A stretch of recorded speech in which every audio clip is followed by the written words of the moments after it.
조선시대 유생들의 명단이 적혀있는 청금록.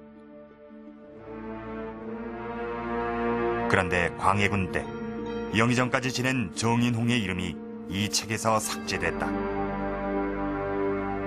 이 엄청난 사건을 주도한 것은 조선시대 대학인 성균관의 학생회였다. 조선시대 대학생들은 도대체 무슨 힘으로 이런 일을 할 수 있었을까?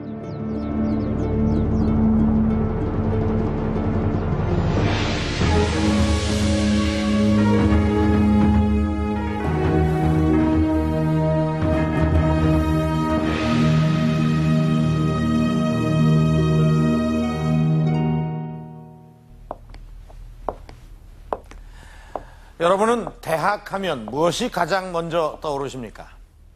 드넓은 캠퍼스, 패기와 지성이 넘치는 학생들, 축제, 미팅, 뭐 이런 것들이 아닐까요?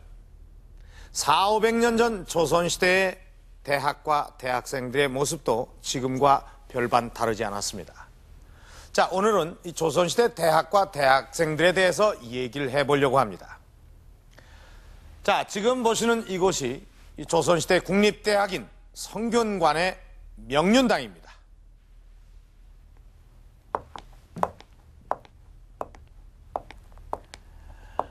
자, 여기가 지금의 강의실에 해당되는 곳입니다.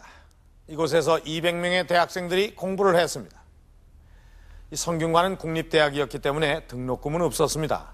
당시 대학생들은 등록금은 물론 학용품과 생활용품, 심지어는 용돈까지도 지급을 받았습니다.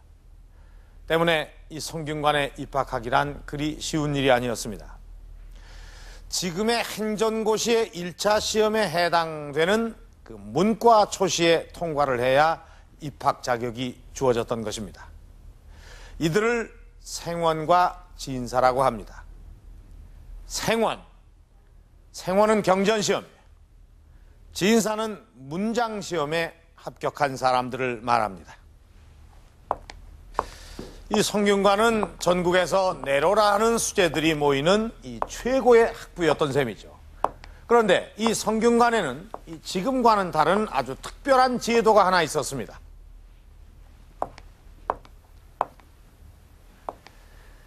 그것은 바로 아침 저녁으로 하루 2번씩 특이하게도 이 성균관 내에 있는 식당에서 출석 체크를 하는 것이었습니다. 도대체 왜 식당에서 출석 체크를 했던 것일까요? 모이소!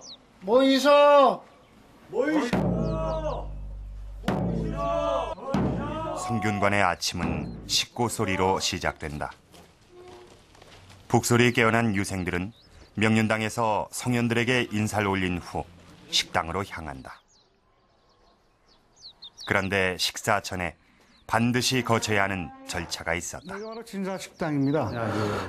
유생들이 줄을 맞춰서 들어오면은 여기서 도기를 합니다. 여기서 도기를 합니까? 자기 이름 밑에 도기를 하고요.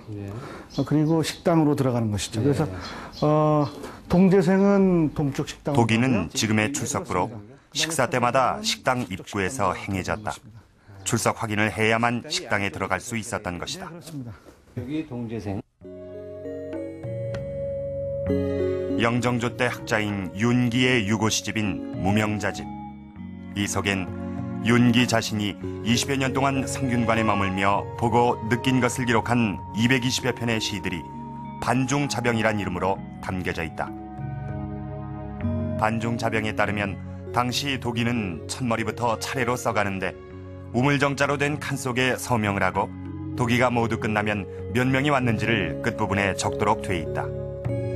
우물정자를 이렇게 그려놓고 그 한 칸에다가 먼저 성명을 씁니다. 성명을 쓰고 그 다음에 그 밑에 수계를 하는 요것이 안자고 도기의 기본적인 형태라고 그렇게 이야기할 수가 있습니다. 자기의 성명을 먼저 출석 일수를 점수로 매겼는데 이를 원점 제도라 한다.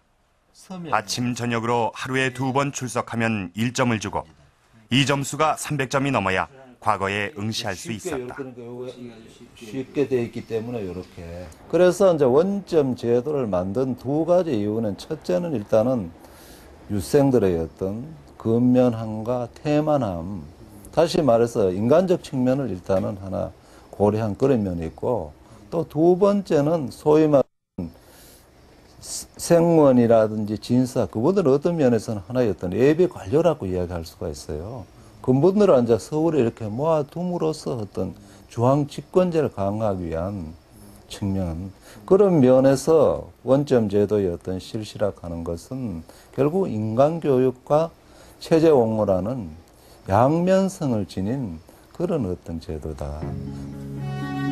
출석 점수인 원점은 과거의 당락을 결정짓는 중요한 잣대이기도 했다. 과거 시험에서 동점자가 나오면 원점, 즉 출석 점수가 많은 사람을 우선 합격시켰기 때문이다.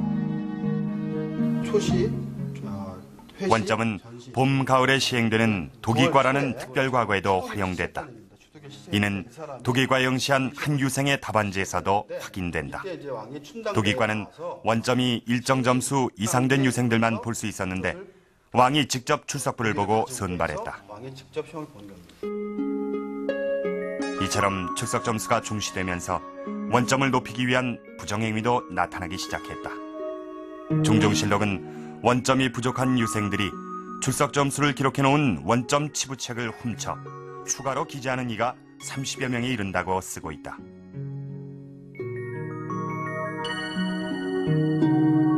이들은 주로 치부책에 쓰여진 원점 수를 교묘하게 고치는 방법을 사용했는데 일자를 10자로, 10자를 20자로 바꿔놓는 것이었다.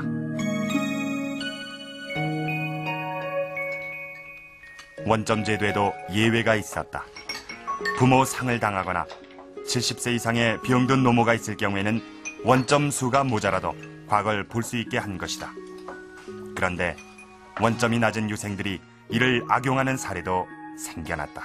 부모가 돌아가시지 않았는데도 돌아가시는 것처럼 70세 이상 된 노모가 병이 들지 않았던 그런 가짜 진성을 첫째 많이 발부한 거. 그 다음에 이제 두 번째는 대리 서명이 많았다는 겁니다. 그래서 이제 특히 중요한 것은 이 대리 서명이 많았기 때문에 성종 18년에 오면은 기존에 앉아 유생들이 자율적으로 이렇게 자기 성명을 쓰고 수결을 하는 대신에 성균관 관원하고 그다음 양형고 직원이 직접 식당에서 유생들 점검해가지고 일단은 독일을 만들었다는 거. 그런 면에서는 일단은 자율적 출석에서 타율적 출석을 이렇게 변해버리는 그런 면이 있고. 원점을 속이고 과거에 응시한 유생들에 대한 처벌법도 강화됐다. 영조 때 두 유생이 원점이 300점에 이르지 못했는데 이를 속이고 과거에 응시했다. 얼마 후 이들이 진사 김윤구와 생원 김익하임이 드러났고 유배형에 처해졌다.